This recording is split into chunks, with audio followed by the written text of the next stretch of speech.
तो कैसे आप सभी लोग, उम्मीद करते हैं आप सभी बढ़िया ही होंगे।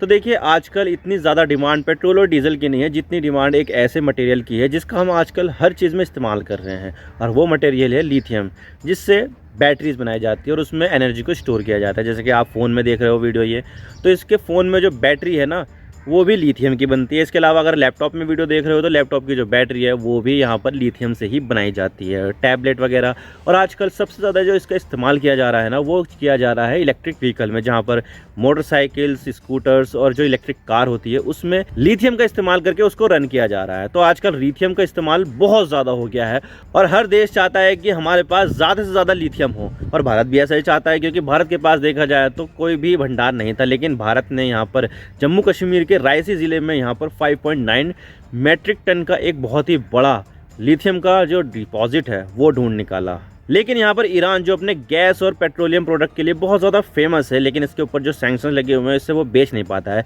उसने यहाँ पर भारत से भी बड़ा लिथियम का एक बहुत बड़ा भंडार ढूंढ निकाला है अपने देश में, और वो है 8.5 मैट्रिक टन। भारत में कितना था? 5.9 मैट्रिक टन। लेकिन यहाँ पर ईरान ने 8.5 मिलियन मैट्रिक टन का एक भंडार ढूंढ निकाला है अपने देश में, जो बहुत ज़्यादा इंपॉर्टेंट है। तो आज इसके बारे में पूरी डिटेल के साथ बात करते हैं कि ये कितना इंपॉर्टेंट है दुनिया के लिए और ऑब्वियसली ईरान के लिए। लेकिन उससे पहले अगर आप चैनल पर नए हो तो चैनल को सब्सक्राइब जरूर कर देना, वीडियो को लाइक करो या डिसलाइक करो, लेकिन चैनल सब्सक्राइब जरूर कर देना। तो चलिए वीडियो का आगाज़ करते हैं। तो बात करते हैं मामला क्या और हम इसकी बात क्यों करें। तो देखिए, लिथियम के बारे में तो आपने सुना ही होगा। लिथियम आजकल एक बहुत ही इंपॉर्टेंट कंपोनेंट बन गया है और आजकल लिथियम का इस्तेमाल आपको बहुत सारी जगहों पर मिलेगा, जैसे आपके फ़ोन की जो बैटरी है उसमें, आपके लैपटॉप की बैटरी में, टैबलेट की बैटरी में, और सबसे इम्पॉर्टेंट इलेक्ट्रिक व्हीकल में। और आप देख सकते हैं इस तरह से किस किस इलाके में लिथियम का इस्तेमाल किया जाता है। जैसे कि ग्रेजुअली सैचुरेटेड मार्केट कौन कौन सी हो गई है? Personal care, power tool. Personal care में क्या होगा? इलेक्ट्रिक टूथब्रश और जो इलेक्ट्रिक ट्रिमर है वो, टैबलेट, लैपटॉप, स्मार्टफोन, इनमें तो इस्तेमाल किया जाता है। लेकिन जो ग्रोइंग मार्केट है, जैसे कि एनर्जी स्टोरेज में, grid energy, renewable energy, portable energy storage, इन सब में भी इस्तेमाल किया जा रहा है। ये बहुत ग्रोइंग मार्केट है।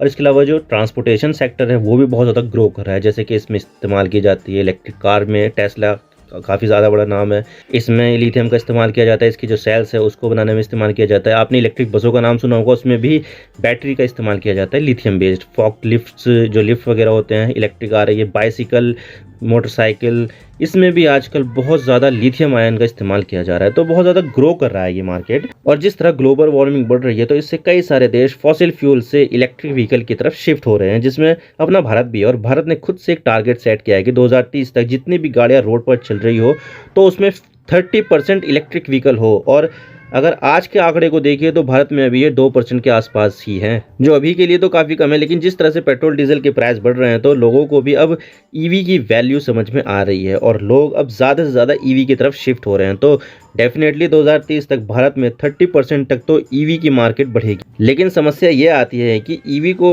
आगे बढ़ाने के लिए जो सबसे मेन कंपोनेंट है वो है लिथियम, जिसे वाइट गोल्ड भी कहते हैं, क्योंकि आजकल ये बहुत ही ज़्यादा वैल्यूएबल चीज़ बन गई है। और इसका इस्तेमाल हर उस इलेक्ट्रॉनिक में किया जाता है जिसमें चार्जिंग की ज़रूरत पड़ती है, जिसको रिचार्ज किया जाता है। और आजकल हर देश अपने लिए ज़्यादा से ज़्यादा लिथियम चाहता है कि किसी तरह उन्हें लिथियम मिल जाए, जिससे वो फॉसिल फ्यूल से इलेक्ट्रिक फ्यूल की तरफ शिफ्ट हो सके। और भारत भी चाहता है कि भारत के पास भी लिथियम हो, जिससे भारत चाइना के ऊपर डिपेंड ना हो। और अब लगभग 1 महीने पहले भारत में ही बहुत ही लार्ज क्वांटिटी में लिथियम का reserve Jammu Kashmir union territory में रायसी ज़िले में मिला है, जो 5.9 मिलियन टन है। लेकिन छोटा मोटा रिजर्व नहीं है, बल्कि ये इतना बड़ा लिथियम रिजर्व है जिससे भारत लिथियम रिजर्व के मामले में दुनिया का 7वां सबसे बड़ा देश बन गया है। लेकिन यहाँ से लिथियम निकालना काफ़ी ज़्यादा चैलेंजिंग होने वाला है, क्योंकि ये इलाका ऊंचे ऊंचे पहाड़ों से घिरा हुआ है। हिमालय, काराकोरम यहाँ पर है, जहाँ पर माइनिंग करना बहुत ज़्यादा डिफिकल्ट है। इसके अलावा जिस तरह से जोशीमठ शहर धंस रहा है, तो अगर यहाँ पर माइनिंग की जाए तो यहाँ पर भी जोशीमठ जैसे हालात हो सकते हैं। और इसके अलावा वहाँ का जो इकोसिस्टम है नदियों का, पहाड़ों का, वो भी बहुत ज़्यादा बिगड़ सकता है, क्योंकि इसकी माइनिंग में पानी का बहुत इस्तेमाल होता है। और फिर ये इलाका आतंकवाद प्रभावित क्षेत्र भी है, तो उससे मुश्किलें आ सकती हैं। और फिर लिथियम को प्रोसेस करने के लिए प्रोसेसिंग प्लांट भी लगाने पड़ेंगे। तो यहाँ पर लिथियम निकालने में अभी भी 3-4 सालों का समय तो लगेगा। लेकिन अब पूरी दुनिया को चौंकाते हुए ईरान ने यहाँ पर यह बताया है कि उसने लिथियम के बहुत बड़े रिजर्व मिले हैं, और ये रिजर्व इंडिया में मिले रिजर्व से भी बहुत ज़्यादा है। आप देख सकते हैं रशिया की स्पुतनिक न्यूज़ एजेंसी का ये आर्टिकल है। They now need democracy, internet fear for Iran safety as Tehran find 500 billion in lithium. यानी कि तेहरान को, यानी कि ईरान को इतना ज़्यादा लिथियम मिला है कि जो उसकी डॉलर टर्म में वैल्यू होगी वो $500 बिलियन की होगी। और इसके अलावा डेक्कन हेराल्ड का आर्टिकल है, Iran announces discovery of large lithium deposit, यानी कि ईरान ने यहाँ पर अनाउंस कर दिया कि उसको बहुत ही बड़े लिथियम के डिपॉजिट मिले हैं। This white metal is also an essential component of rechargeable battery used in cell phone and other electronic devices. 4 March का यह आर्टिकल है। तो यहाँ पर यह बताया जा रहा है कि ईरान में पहली बार इतने बड़े लिथियम के रिजर्व मिले। इससे पहले जितनी भी खोज की गई तो उसमें कभी नहीं मिल पाया। ये पहली बार है कि वहाँ पर लिथियम के रिजर्व मिले और ये टोटल 8.5 मिलियन टन है। भारत में जो मिला था वो 5.9 मिलियन टन था, लेकिन ईरान का जो है वो 8.5 मिलियन टन है, जो भारत में मिले लिथियम से 50% ज़्यादा है। और ये चीज़ ईरान के लिए किसी जैकपॉट से कम नहीं है। और वैसे भी ईरान के पास मिनरल बहुत सारे हैं, ईरान के पास फॉसिल फ्यूल मिलेगा, नेचुरल गैस का भी बहुत बड़ा भंडार है। तो कुदरत ने ईरान को बहुत सारी चीज़ों से नवाजा है जो बहुत ज़्यादा इंपॉर्टेंट है। और उसमें अब लिथियम का नाम भी सामने आ गया है, इसमें लिथियम भी शामिल हो गया है। और ये जो लिथियम के रिजर्व मिले हैं वो ईरान के हमदान प्रोविंस में मिले हैं। भारत में जिस तरह से अलग अलग स्टेट होते हैं तो इसी तरह से ईरान में इन्हें प्रोविंस कहा जाता है, जिसमें हमदान भी एक प्रोविंस है। मैं आपको इसकी लोकेशन दिखा देता हूँ कि इसको में कहाँ पर लिथियम के रिजर्व मिले हैं। तो देखिए ये है यहाँ पर ईरान के प्रोविंस। आपको यहाँ पर जो सेंट्रल ईरान है और जो ईस्टर्न ईरान है वहाँ पर आपको बड़े बड़े प्रोविंस देखने को मिलेंगे, लेकिन जो वेस्टर्न ईरान है वहाँ पर आपको छोटे छोटे प्रोविंस देखने को मिलेंगे, जैसे कि East Azerbaijan, West Azerbaijan, Zanjan. Kurdistan के ईस्ट में ही आता है हमदान। तो आप देख सकते हैं हमदान की लोकेशन यहाँ पर है।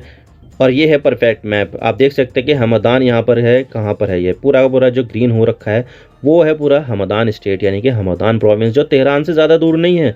तो यहाँ पर प्रॉक्सिमिटी भी है तेहरान राजधानी से, तो यहाँ पर ये बहुत ज़्यादा इंपॉर्टेंट हो जाता है ईरान के लिए।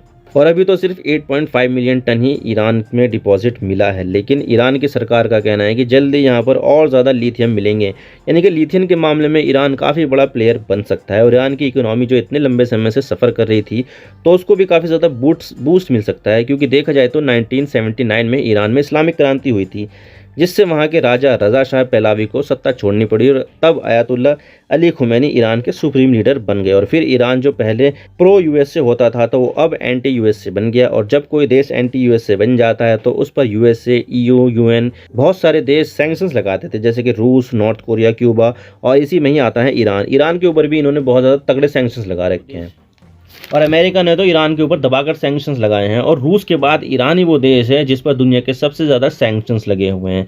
और इन सैंक्शंस की वजह से ना तो ईरान किसी देश से व्यापार कर सकता है और ना ही ईरान अपनी इकोनॉमी को ग्रो कर सकता है। और इसके अलावा ईरान कोई टेक्नोलॉजी भी नहीं खरीद सकता है और ना ही अपने परमाणु ऊर्जा प्रोग्राम को आगे बढ़ा सकता है। भारत भी चाहता है कि भारत भी यहाँ पर ईरान से सस्ते में पेट्रोल और गैस ये सब खरीदे, क्रूड ऑयल खरीदे सस्ते में, लेकिन सैंक्शन की वजह से यहाँ पर भारत नहीं खरीद पाएगा। और इतना ही नहीं, पाकिस्तान में कितनी ज़्यादा फाइनेंशियल क्राइसिस आ गई है कि वहाँ पर एक एक पैसों के लिए लोग रो रहे हैं, लेकिन फिर भी ईरान के ऊपर सैंक्शंस लगे होने की वजह से पाकिस्तान ईरान से सस्ते में नहीं खरीद पाएगा। क्योंकि देखा जाए तो पाकिस्तान जो है वो प्रो यूएसए कंट्री है, तो यहाँ पर पाकिस्तान यूएसए को नाराज़ नहीं करना चाहता है। जनता है वो मर जाए या कुछ भी हो जाए, लेकिन वो पाकिस्तान यूएसए को नाराज़ नहीं करना चाहता है। तो ऐसे में इन सैंक्शंस ने ईरान की जो इकोनॉमी है उसको बहुत ज़्यादा हर्ट किया है। और अब लिथियम के मामले में ईरान एक बार फिर पश्चिमी देशों की अटेंशन पाने में कामयाब हो रहा है और शायद वेस्टर्न देशों को फिर से ईरान में अपना इंटरेस्ट नज़र आएगा। और इतने बड़े लिथियम रिजर्व को ढूंढने के बाद ईरान एक बहुत ही इंपॉर्टेंट देश बन सकता है और इससे ईरान की डूबती हुई इकोनॉमी को डूबने से बचाया जा सकेगा। और खुद सरकार यहाँ पर यह उम्मीद कर रही है कि इस लिथियम को एक्सपोर्ट करने से ईरान की जो इकोनॉमी है वो बहुत ज़्यादा मजबूत होगी, लेकिन साथ ही इससे ईरान की जो डोमेस्टिक इंडस्ट्री है वो भी काफ़ी बड़ा बूस्ट मिलेगा उसको। और वैसे भी भारत में जो अभी लिथियम मिला है वो दुनिया के सबसे ऊंचे पहाड़ी क्षेत्र हिमालय कराकोरम से मिला है, लेकिन ईरान के हमदान प्रोविंस में इतने ऊंचे ऊंचे पहाड़ नहीं है और इसको लेकर वहाँ पर कोई भी एनवायरमेंटल कंसर्न भी नज़र नहीं आता है। तो यहाँ पर काफ़ी ज़्यादा आसानी से लिथियम को माइन किया जा सकेगा। लेकिन अब हम देख लेते हैं कि दुनिया में सबसे ज़्यादा लिथियम कहाँ पर पाया जाता है। तो देखिए, दुनिया भर में अगर सबसे ज़्यादा लिथियम कहीं पर पाया जाता है तो वो है लिथियम ट्रायंगल के 3 देश, जो है बोलीविया, अर्जेंटीना और चिली। और जहाँ जहाँ पर इन देशों में लिथियम पाया जाता है तो वो जगह एक ट्रायंगल बना देती है। आप देख सकते हैं ट्रायंगल कहाँ कहाँ से निकल रहा है ये, और इस ट्रायंगल को ही लिथियम ट्रायंगल कहते हैं। और इस लिथियम ट्रायंगल से इतना ज़्यादा लिथियम निकलता है कि सिर्फ लिथियम ट्रायंगल से दुनिया की 67% लिथियम एक्सपोर्ट किया जाता है। तो आप सोच सकते हैं कि यहाँ से कितना ज़्यादा लिथियम निकलता है। और अफसोस की बात है कि यहाँ से ज़्यादातर लिथियम जाता है चाइना को। अब देखिए, चाइना में कोई इतना ज़्यादा लिथियम के रिजर्व नहीं है, जितना लिथियम भारत को मिला है चाइना के पास भी लगभग उतना ही है और उससे थोड़ा सा ज़्यादा हो सकता है, लेकिन चाइना के पास लिथियम को प्रोसेस करने की एक बहुत ही बड़ी इंडस्ट्री है और लिथियम को बैटरी में इस्तेमाल करने लायक बनाने में ही ये प्रोसेसिंग प्लांट काम आते हैं, जो चाइना में बहुत ज़्यादा है। तो चाइना यहाँ पर प्रोसेस्ड लिथियम का लगभग 90% कंट्रोल करता है और भारत भी लिथियम के लिए अभी तो चाइना पर ही निर्भर है, लेकिन जब भारत में अपना खुद की प्रोसेसिंग स्टार्ट हो जाएगी तो चाइना पर जो निर्भरता है भारत की वो खत्म हो जाएगी। और इसी के साथ ही 2020 में वर्ल्ड बैंक की एक रिपोर्ट आई थी क्लीन एनर्जी को लेकर, तो उसमें ये बताया गया था कि जो क्लीन एनर्जी में जो सबसे ज़्यादा इंपॉर्टेंट चीज़ें हैं जैसे कि लिथियम, ग्रेफाइट, कोबाल्ट, जितना इस्तेमाल अभी किया जा रहा है 2050 तक इसमें 500% की बढ़ोतरी होगी, यानी कि 500%, यानी कि अगर यहाँ पर अगर 100 का इस्तेमाल किया जा रहा है ना, 100 टन का, तो 2050 तक ये 500 टन तक का हो जाएगा। तो आप सोच सकते हैं कि कितना ज़्यादा ग्रो कर रहा है ये। और जो सबसे ज़्यादा जो इस्तेमाल किया जाएगा वो तो ईवी में ही किया जाएगा, यानी कि इलेक्ट्रिक व्हीकल में। तो ये जो देश है ना, ये जो बताएं ट्रायंगल वाले, lithium triangle, Iran, India, China, ये बहुत ज़्यादा इंपॉर्टेंट हो जाते हैं पूरी दुनिया के लिए। और अगर हम देखें तो दुनिया में सबसे ज़्यादा लिथियम कहाँ कहाँ पर पाया जाता है, तो बोलीविया में सबसे ज़्यादा लिथियम पाया जाता है, जो है 21 मिलियन टन लिथियम ये रिजर्व देखने को मिलता है बोलीविया में। फिर दूसरे नंबर पर आता है अर्जेंटीना का, और ये है लगभग 20 मिलियन टन, लगभग दोनों के बराबर ही है, लेकिन बोलीविया में थोड़ा सा ज़्यादा है। और फिर आता है चिली, चिली में 11 मिलियन टन का रिजर्व है और चिली दुनिया का तीसरा सबसे बड़ा लिथियम का रिजर्व रखता है। और चौथे नंबर पर है ऑस्ट्रेलिया, जिसके पास है 7.9 मिलियन टन का रिजर्व। और अगर मैं ईरान को यहाँ पर काउंट करूं तो ईरान अपने लिथियम के दम पर दुनिया का चौथा सबसे ज़्यादा लिथियम रिजर्व वाला देश बन जाएगा और ये ऑस्ट्रेलिया को पीछे छोड़ देगा। और अभी यहाँ पर ईरान में डिस्कवरी खत्म नहीं हुई लिथियम की, बल्कि यहाँ पर और ज़्यादा डिस्कवरी चल रही है। और अगर इसमें ज़्यादा लिथियम मिलता है तो ईरान चिली को भी पीछे छोड़कर दुनिया का तीसरा सबसे बड़ा लिथियम वाला देश बन जाएगा। और भारत तो अभी सिर्फ 7वें नंबर पर ही है लिथियम के मामले में। लेकिन सवाल ये आता है कि ईरान के सामने क्या क्या चैलेंज है और क्या क्या डिफ़िकल्टीज़ है। तो देखिए यहाँ पर ईरान के सामने कई सारे चैलेंज भी है और ईरान ने लिथियम की डिस्कवरी तो कर ली है, लेकिन इसे अभी खदान बनाकर निकालने में ही 4 साल लग जाएंगे। और अभी ईरान ने इस लिथियम रिजर्व के बारे में कोई टेक्निकल इन्फॉर्मेशन भी प्रोवाइड नहीं की है कि ये लिथियम कैसा लिथियम है, इसकी डेंसिटी कितनी है और इसको कैसे निकाला जाएगा, क्या ये कमर्शियली वायबल है या नहीं। जैसे भारत ने बताया था कि भारत का जो लिथियम रिजर्व है वो G4 का है, यानी कि इसे निकाल कर इस्तेमाल किया जा सकता है, जबकि ईरान ने अभी ऐसा कुछ नहीं बताया है कि किस तरह का ये लिथियम का रिजर्व है। और यहाँ पर सबसे मेन चीज़ आती है सैंक्शंस की, क्योंकि पिछले 40 सालों से ईरान के ऊपर बहुत ज़्यादा सैंक्शंस लगे हुए हैं, जिससे कई देश ईरान के साथ ट्रेड नहीं करना चाहते हैं। ईरान के पास तो क्रूड ऑयल है, नेचुरल गैस भी है, लेकिन चाइना के अलावा कोई दूसरा देश इन्हें नहीं खरीदता है। और अगर लिथियम के साथ भी ऐसा ही हुआ और कोई दूसरा देश खरीदे ही ना लिथियम के, तो इतने बड़े लिथियम रिजर्व के होने का कोई मतलब भी नहीं बनता है। आप क्या सोचते हैं हमें कमेंट सेक्शन में ज़रूर बताइएगा। Thank you for watching. I really appreciate your precious time. God bless you all. Now signing off.